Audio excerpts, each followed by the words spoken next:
औज़ुबिल्लाहिमिनश्शैतानिर्रजीम बिस्मिल्लाहिर्रहमानिर्रहीम रब्बिश रह ली सदरी व यस्सिर ली अमरी वाहलुल उक़दतम मिन लिसानी यफ़क़हू क़ौली। नाज़रीन, this is Sani Khan and you are watching new episode of Inside Financial markets.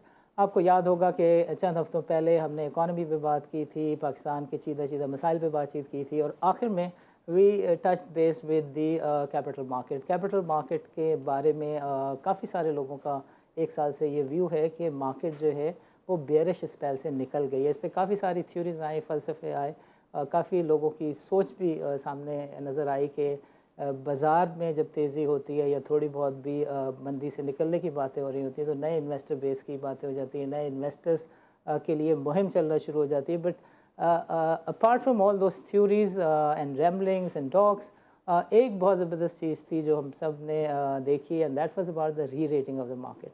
री रेटिंग ऑफ द मार्केट के ऊपर पास में कोई 3-4 मरतबा बातें हुई हैं और हर दफ़ा वो सोच, वो बात डाई आउट हुई और वो अपने नतीजे पे नहीं पहुंच सकी। But this time what we saw around is this के मार्केट ने अपने आप को री रेट भी किया है, and at this point in time it appears कि बाज़ार अभी भी फ्रेश है, बाज़ार में अभी भी ज़ूब्रेंस है, एक्साइटमेंट है, इन्वेस्टर बेस भी बढ़ रहा है और यहाँ से भी लोग इस तरह की बातें कर रहे हैं। There are people who say now what and there are people who say कि अभी बाज़ार चली ही नहीं है। So when we look at the ground we have to speak to the people who have a good grip on the nerves of the market.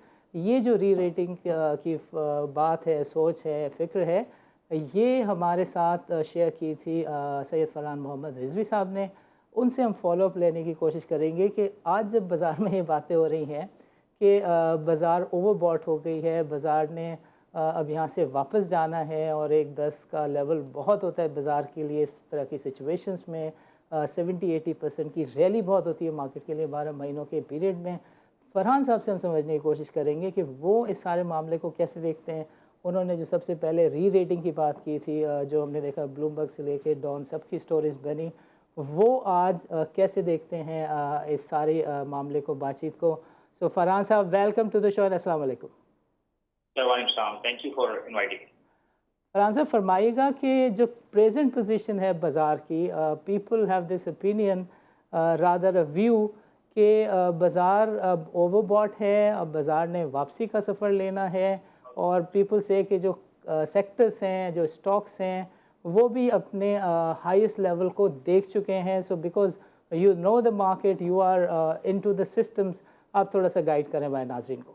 सो हम वहीं से स्टार्ट करते हैं जहाँ पे हमने अपने लास्ट प्रोग्राम में आर्गुमेंट क्लोज किया था। मार्केट में कोई रैली होती है या कोई ऐसा इवेंट होता है तो उसके पीछे जाहिरन कोई फंडामेंटल बैकिंग होती है। मार्केट हमने देखी कि जिन जिन स्टॉक्स, जिन जिन सेक्टर्स में काम देखा है हमने, जिन जिन सेक्टर्स में पार्टिसिपेशन आना शुरू हुई है, उनमें जाहिरन कोई ना कोई फंडामेंटल बैकिंग थी। राइट।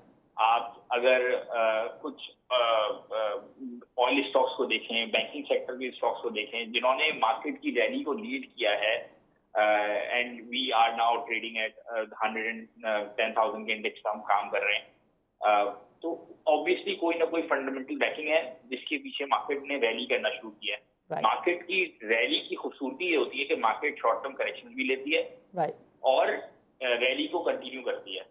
तो मार्केट में इन्वेस्टर किसी का व्यू होता है बेचने का, किसी का लेने का, तो it's a long run process. तो मार्केट हमारी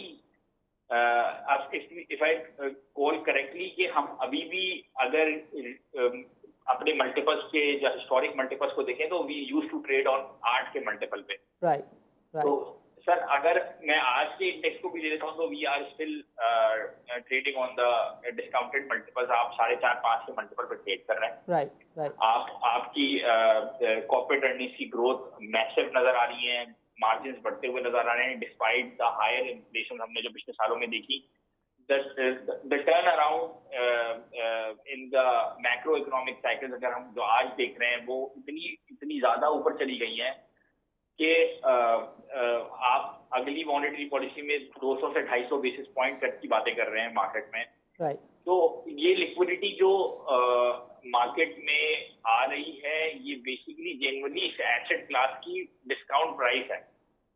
तो अगर मैं आज बात करता हूँ तो हमने किसी जमाने में हमने OGDC और PPL को 8 और 10 के मल्टीपल पे भी ट्रेड होते देखा है, आज 4 के मल्टीपल पे ट्रेड हो रहे हैं। Right they are still valuations left in the market में जो भी पार्टिसिपेशन आ रही है वो ऐसा नहीं है कि इट्स अ टाइमली या शॉर्ट टर्म पार्टिसिपेशन। जैसे हमने पिछले बार कुछ रैलीज में देखेंगे 3 महीने 4 महीने की रैली होती है, देन फंडामेंटल बैक नहीं करते हैं, रैली खत्म हो जाती है।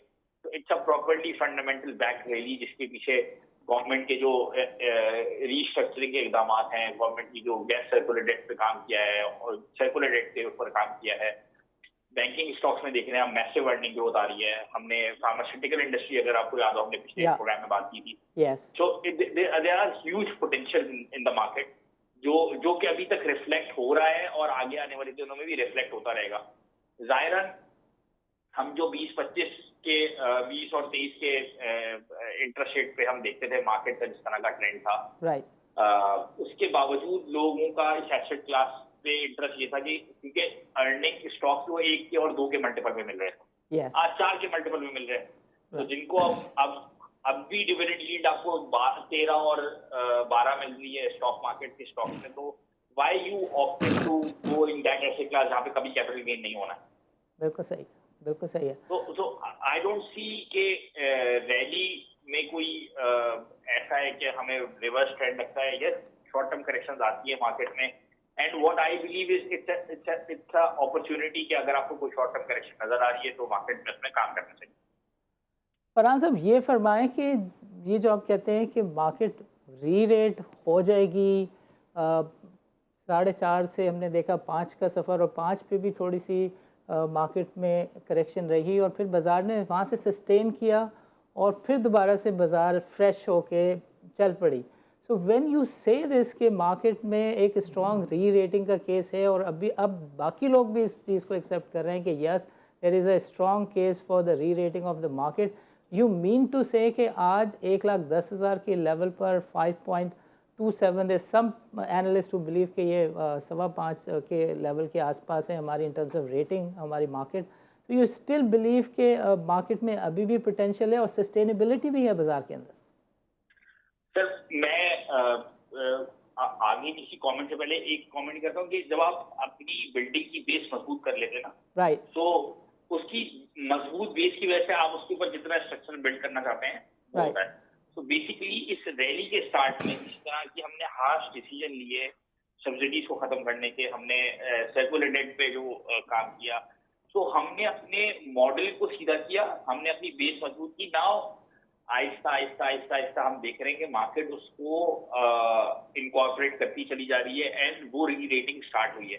सर, स्टिल आई बिलीव के पाकिस्तान में जो फॉरेन इन्वेस्टमेंट आती थी इक्विटी मार्केट में, वो it's compare to very less जो पहले अदवार में आती थी। Right now as JS global, part of JS global, we are seeing lots of query जो कि फॉरेन इन्वेस्टर्स आते हैं, पूछते हैं स्टॉक मार्केट के बारे में। We are giving them so many research. You take the big names, हर कोई इस वक्त पाकिस्तान मार्केट की बात कर रहा है। तो अभी तो उन्होंने एनालिसिस स्टार्ट किया है। सो व्हाट आई बिलीव इसके मार्केट में जो है वो ये ट्रेंड कंटिन्यूएशन में रहता हुआ लगता है, और अभी तो फॉरेन इन्वेस्टमेंट्स हैं, बाकी चीजें, तो ये कंटिन्यूएशन में रहती है, कोई ऐसा मसला मुझे नजर नहीं आता फिलहाल। फरहान साहब, ये फरमाएं कि जो लोकल इंस्टीट्यूशंस हैं, हमारे DFIs हैं, बैंकिंग के इंस्टीट्यूशंस हैं, फाइनेंशियल इंस्टीट्यूशंस हैं, इनकी पार्टिसिपेशन आपको कैसी नजर आई इन पास्ट 3.5 मंथ्स? रिलेटिवली आप देखेंगे ये म्यूचुअल फंड का नंबर जो आप नेशनल क्लीयरिंग का जो डेटा आता है उसमें आप देखेंगे म्यूचुअल फंड का नंबर ग्रो कर रहा है, बैंकिंग का नंबर ग्रो कर रहा है। Insurance is investing in a different way, they are investing via mutual fund, they are investing directly, तो it's a mix number.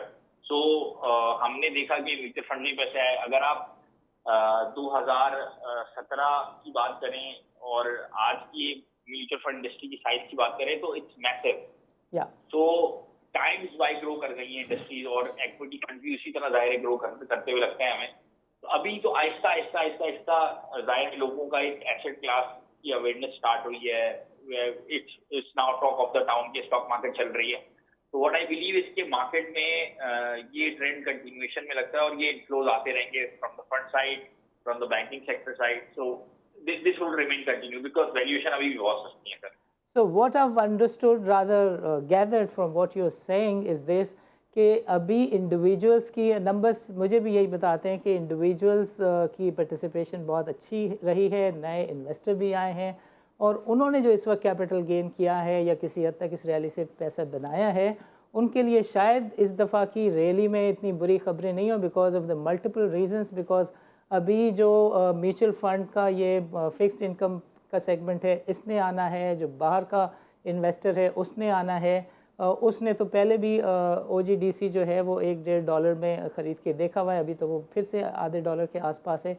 I see what you saying and again Farhan साहब की बात से मुझे एक चीज़ और याद आई, वो भी लास्ट टाइम इन्होंने हाईलाइट की थी कि भाई जो सब्सिडीज़ और इसका अगर आप ख़ात्मा करें तो ये 6-8 रुपये वाला SSGC मेरिट पे 80 रुपये का बनता है.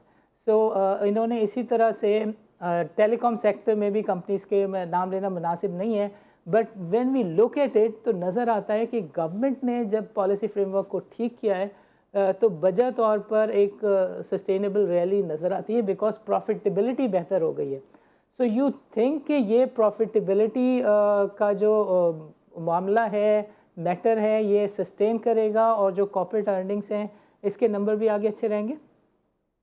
तो वो तो हम देख रहे थे, तो दोनों तरीके से हम देख रहे हैं. इंटरेस्ट रेट साइकिल नीचे जा रही है, जो कंपनी हाई डेट पे परफॉर्म कर रही थी उनकी मार्कअप पेमेंट्स में ईज ऑफ मिल गया है, तो वो कॉर्पोरेट एंडिंग में नजर आता रहेगा. लोकली हमने जैसे अपनी चीजों को कंट्रोल करना शुरू किया, बहुत ज्यादा मैसिव एक्सपोर्ट्स की तरफ हम लोग लोकलाइजेशन पे जाना शुरू हुआ है. So these are the factors जो लोकल कॉर्पोरेट्स की मुझे लगता है अर्निंग मैसिव आती रहेंगी. Now we are in a situation जहाँ पे हमारी फार्मास्यूटिकल कंपनीज बात करती हैं कि we are planning to export, जहाँ पे हमारी बेवरेज कंपनीज एक्सपोर्ट की बात कर रही हैं. तो we are now more focusing towards export rather than importing something. तो लोकलाइजेशन का जब मॉडल किसी भी कंट्री में आप इम्प्लीमेंट करना शुरू करते हैं और ऐसे कंट्री में जिसकी population is like around 250 million people, तो वो एक ऑब्वियस एक इम्पैक्ट है. जाहिर उसकी कॉर्पोरेट अर्निंग में भी रिफ्लेक्शन आती है, उसकी स्टॉक मार्केट्स में भी आती है, उसकी हर एसेट क्लास में नजर आती है जहाँ पे वैल्यूएशन होती है. ज़बरदस्त. तो फरहान साहब, आखिर में जो कि प्रोग्राम का वक्त अब थोड़ा सा कम रह गया, I would want you to kindly guide our audience के गिवन दिस प्रेजेंट सिचुएशन, अगर 2-3 मईशत के सेक्टर हैं जो आपकी नज़र में परफॉर्म करेंगे और जो पॉलिसी फ्रेमवर्क है और जिस तरह की पॉलिसीज़ पर अभी गवर्नमेंट काम कर रही है उसको देखते हुए, if you were to advise, which sectors would you advise to our audience? So still I believe के फार्मास्यूटिकल सेक्टर में, ऑयल एंड गैस सेक्टर में और बैंकिंग स्टॉक्स में, फर्टिलाइजर स्टॉक्स में बहुत ज़्यादा रूम है. So still they are on the cheap valuation. इनको देखा जा सकता है, इनमें पोजीशन बिल्ड कर सकती है. मेरा अपना अगेन जो लोग एक्टिव ट्रेडिंग करते हैं उनको मशवरा ये है कि trade with the risk assigned पहले से, कि पता होना चाहिए क्या मेरा रिस्क क्या है. सो शॉर्ट टर्म ट्रेडिंग अगर कर रहे हैं तो स्टॉप लॉसेस के साथ करनी चाहिए. स्टिल अगर आपका medium to long term view है तो these are sectors, oil and gas है, फार्मास्यूटिकल है. स्टिल आई बिलीव कि अब सीमेंट सेक्टर की डिमांड बढ़ना शुरू हो जाएगी, उनकी मार्कअप पेमेंट्स खत्म होंगी तो कम होना शुरू हो जाएंगी. तो मुझे लगता है सीमेंट सेक्टर में भी अब यहाँ से एक रैली और देख सकते हैं आप. अच्छा, ये एक तोला एसोसिएट है, उन्होंने एक रिपोर्ट इशू कर दी है कल के दिन, उस पर काफ़ी बातें हो रही हैं कि डॉलर दे थिंक कि वेरी क्विकली ये 211 के लेवल को टच कर सकता है and because of that capital market पे दे थिंक कि कोई नेचुरल सा इम्पैक्ट हो सकता है. So you by that idea कि या फंडामेंटली और टेक्निकली कैपिटल मार्केट जिन फुटिंग्स पे खड़ी है, आपको नहीं लगता कि करेक्शंस की बात तो ठीक है बट आपको मंदी वाला कोई अभी सीन नहीं नज़र आता? नहीं सर, मुझे कोई ऐसी करेक्शन का फेज नजर नहीं आता. करेंसी पे भी हमारा व्यू स्टांस यही है कि मेंटेन रहेगी, कोई रुपी डिवैल्यूएशन नजर नहीं आता. And where do you see the year-end index closing? So what I believe is like 1,25,000 के अराउंड इंडेक्स पे है, वो क्लोजिंग दिखा सकता है. इसलिए हमारा वही जो लास्ट टाइम स्टार्ट था वही है. In next 11-12 session you think के बाजार 15,000 पॉइंट बढ़ जाएगी? डजंट मैटर सर, अब यहाँ से 15,000 पॉइंट पड़े या 2,000 पॉइंट क्लोजिंग कर दे, तो हमारा जो टारगेट था इस ईयर का वो इज अराउंड एक सवा 1 लाख के करीब, तो इट्स ऑलमोस्ट अजीब। तो लगता है कि मार्केट यहाँ पर कंसोलिडेशन फेज में थोड़ा सा क्लोजिंग दिखा सकती है, उस पर 5-10 हजार पॉइंट की और रैली बन सकती है। फरहान साहब, आपका प्रोग्राम के लिए वक्त निकालने का बहुत बहुत शुक्रिया। नाज़रीन, this is time for a short break. वक्फे के बाद हमारे साथ मौजूद होंगे अहमद चुनाय, जो कि PSX बोर्ड के डायरेक्टर हैं। उनसे हम समझेंगे कि वो बाज़ार के बारे में क्या मतमय नज़र रखते हैं। सो नाज़रीन, don't go nowhere, let's meet after short break.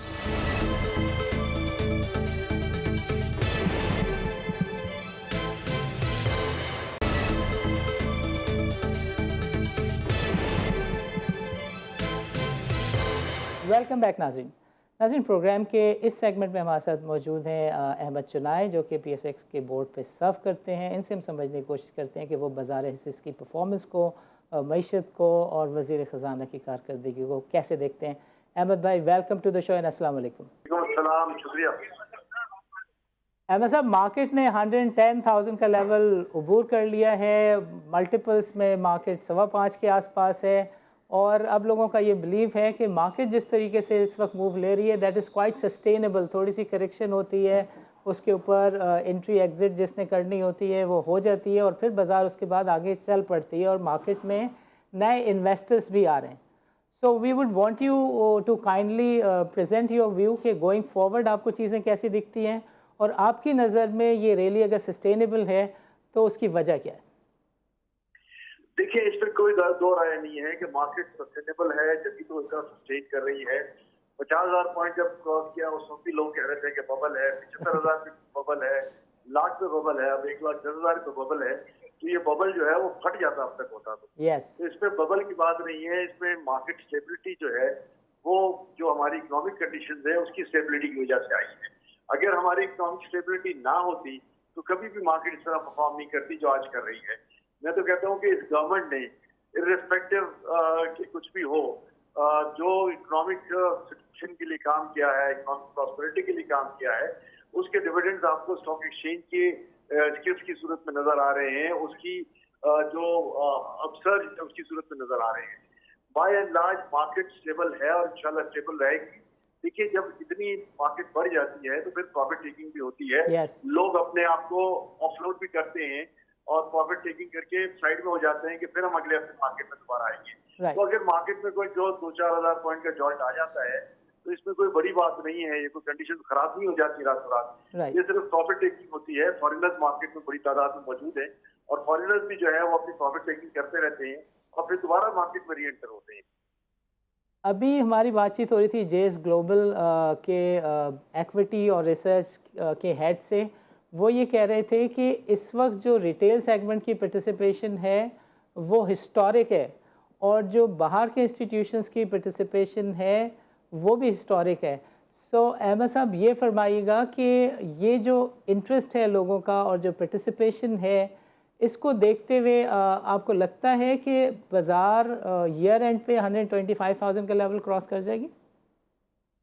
देखिए, 16 महीने में मार्केट ने तकरीबन आप समझ लें 70,000 पॉइंट जो है वो ऊपर दिखाया है। कौन फॉरेन इन्वेस्टर ऐसा नहीं होगा या कौन सा लोकल इन्वेस्टर ऐसा नहीं होगा जो इस सिचुएशन को देखते हुए मार्केट में एंट्री ना दे।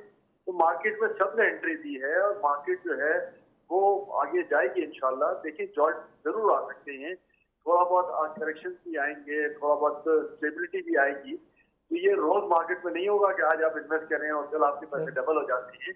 It's a long term market. आपको ये दो चीजें रखनी है कि आपको मार्केट में डिविडेंड पे भी प्ले करना है और साथ में कैपिटल वैल्यू पे भी प्ले करना है। तो ये दोनों चीजें जो है वो आपकी साथ साथ चलती हैं। जरूरी नहीं कि जो आपका कैपिटल वैल्यू एडिशन हो रहा है उसमें आपको डिविडेंड भी मिल रहा हो। नहीं मिलता डिविडेंड, कंपनी कैरी फॉरवर्ड करती है और एक्सपेंशन की तरफ चली जाती है, नए इनिशिएटिव की तरफ चली जाती है। जब ये सारी चीजें होती हैं तो मार्केट में कहीं ना कहीं स्टेबिलिटी, कहीं थोड़ा सा जॉल्ट, फिर मार्केट आहिस्ता आहिस्ता बढ़ेगी। लेकिन बाय एंड लार्ज लोगों की जो इन्वेस्टमेंट है आज भी इस पोजीशन में भी मैं समझता हूँ, मेरी जाती राय ये है कि ये बेहतर रहेगी और इंशाल्लाह मार्केट प्रॉस्पर करेगी। अच्छा, अभी अशफाक तौला साहब ने एक रिपोर्ट इशू की है, उसमें उन्होंने कहा है कि डॉलर वेरी सून कोई 311 का लेवल क्रॉस कर जाएगा. So you see this as an issue for the market? देखिए, हर एक की अपनी अपनी राय होती है. मैं तो मार्केट को अच्छा बेहतर देखता हूँ. यस. कितने पॉइंट बढ़ जाएंगे, 211, 311, मैं कुछ नहीं कह सकता. लेकिन बाय एंड लार्ज मार्केट बेहतर है और लोगों के लिए बड़ी पॉजिटिव है. जो गवर्नमेंट की पॉलिसीज़ हैं रिफॉर्म्स की जानिब, यानी हमने देखा कि सिर्फ SSGC 8 रुपये से अगर आज 30 रुपये का है, तो जस्ट बिकॉज के आपने उसके ऊपर से लोड ख़त्म कर दिया, जो सर्कुलर डेट है उसके ऊपर माशाल्लाह Mohammad Ali is doing a fantastic job. So ये सारी सब्सिडीज़ का ख़ात्मा और गवर्नमेंट का रिफॉर्म्स की तरफ गामजन रहना, आपको लगता है कि जिस लेवल पर हम आ गए, सारी चीज़ें ये सारी चीजें जो है ना फाइनेंशियल मेजर्स हैं जो लिए जाते हैं. बट बाय एंड लार्ज जो कंट्री की इकोनॉमिक पोजीशन है वो 2-4 चीजों से बहुत ज्यादा बेहतर हुई है. एक तो इंटरेस्ट रेट का जो है वो तेजी से गिरना, कि जहां हमारा ट्रेजरी बिल जो है वो 12% की लेवल आ गया, और 16 दिसंबर की जो पॉलिसी हमारी आ रही है डिस्काउंट पॉलिसी, उसमें एक्सपेक्टेड है कि हम डबल डिजिट के करीब ही रहेंगे 10-12% के अंदर. और इसके साथ तीसरा बड़ा इशू जो हमारा बाकी एक्सचेंज रेट है उसका मैनेज होना, और एक्सचेंज रेट का दबाव है नीचे जाने के लिए. ये दोनों चीजें जो है वो मुल्क की माशी तरक्की के लिए बड़ा अहम रोल अदा करते हैं. पाकिस्तान के डेट्स जो हैं वो इंटरेस्ट रेट कम होने से लोकल या इंटरनेशनल डेट्स भी कम हो जाते हैं. फिर इसके बाद अगर हमारा एक्सचेंज रेट नीचे जाता है तो हमारी इम्पोर्ट्स जो हैं वो भी हमारे को सस्ती पड़ती है. तो बाय एंड लार्ज पॉजिटिविटी है और पॉजिटिविटी रहेगी इंशाल्लाह. ज़बरदस्त. अहमद चुनाई साहब, आपका प्रोग्राम के लिए वक्त निकालने का बहुत बहुत शुक्रिया. नाज़रीन, आज के प्रोग्राम में शरीक गुफ्तगू रहे सैयद फरहान मोहम्मद रिजवी साहब, जो कि हेड ऑफ़ एक्विटीज़ हैं जेस ग्लोबल में, और मज़ीद हमें ज्वाइन किया था अहमद चुनाई ने, जो कि PSX के बोर्ड पे सर्व करते हैं. दोनों ने बहुत स्ट्रांगली पॉइंट आउट किया कि मईशत में on the ground a lot is happening. Reforms की बात फरहान साहब ने की कि बिकॉज ऑफ दैट बाज़ार में ट्रैक्शन है, एक्टिविटी है, पार्टिसिपेशन है. और अहमद चुनाई साहब ने फरमाया कि रिफॉर्म्स होना बहुत अच्छी चीज़ है, but economy as a whole is growing, fundamentals are getting strong at macro level. It is because of that कि बाज़ार हिस्सेस में एक्टिव पार्टिसिपेशन है. बाज़ार ईयर एंड कहाँ देख सकती है जेएस एज अ फर्म व्यू कि ये बाज़ार लाख से ऊपर बंद होगी, वो 110 पे आ गई है. 1.25 का number is plausible, and see what they are trying to say. And when it comes to sector, they have a view कि cyclicals का भी टाइम आने वाला है. बाकी जो टेलीकॉम सेक्टर है और ऑयल एंड गैस है, सर्कुलर डेट रिलेटेड स्टॉक्स हैं, इस पे दे हैड अ व्यू, और उसका हमने नतीजा भी देखा. They all the sectors have performed. Ahmed Chunai साहब ने जो चीज़ें ऐड की, those were all related to the performance of the government and reforms led by the current chairman of the Securities and Exchange Commission. And Ahmed Chunai had this view कि बाज़ार के अंदर ये वाली बातें करना या सोचना कि किसी करेंसी के साथ कोई ट्रिंकरिंग हो जाए, रिज़र्व्स कम ज़्यादा हो जाए, अब बातें उससे आगे बढ़ गई हैं. क्योंकि अब सिर्फ ये एक्सटर्नल अकाउंट की मैनेजमेंट डिफ़ॉल्ट पाकिस्तान होगा नहीं होगा, वो बातें अहमद साहब का व्यू है कि शायद पुरानी सदी की हो गई हैं, पिछली सदी की हो गई हैं. Now on the ground situation है कि पाकिस्तान को कितना आगे बढ़ना है, बाज़ार हिस्से उससे कितना आगे, कितना जल्दी देख सकती है. तो नाज़रीन, इस तरह की बातों, तज्ज़िये और का सिलसिला हम अगले प्रोग्राम से भी जारी रखेंगे. इजाज़त दीजिए. अल्लाह हाफ़िज़.